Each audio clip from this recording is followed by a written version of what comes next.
Today we're here to organize the first Toyota Motor Europe STEAM Day. STEAM stands for the science, technology, engineering, art and mathematics.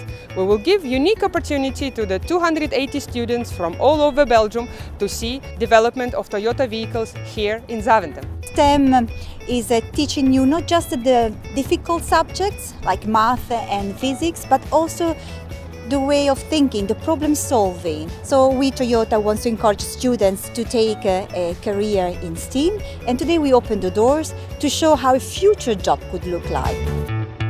On a visité le Drive Simulator. C'était un peu une nouvelle expérience pour moi parce que c'est la première fois que je fais ça. C'était vraiment incroyable. Pourquoi? Parce que c'était vraiment réalistique.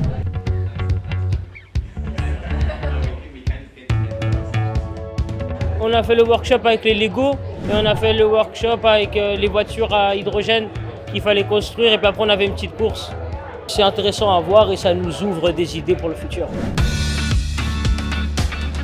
Ik heb mij altijd al geïnteresseerd in auto's en ik vind het leuk om te zien hoe auto's in elkaar zitten en hoe het precies allemaal werkt. Het was wel interessant om te zien hoeveel verschillende wetenschappen er nu eigenlijk achter een auto zitten om die te maken. Virtual reality, je trouve ça très intéressant. Ça permet de rapprocher les gens, d'en savoir plus aussi sur ce qui se passe autour, etc. De testen die ze ook doen. En ook de testpiloot vind ik leuk om naar te kijken.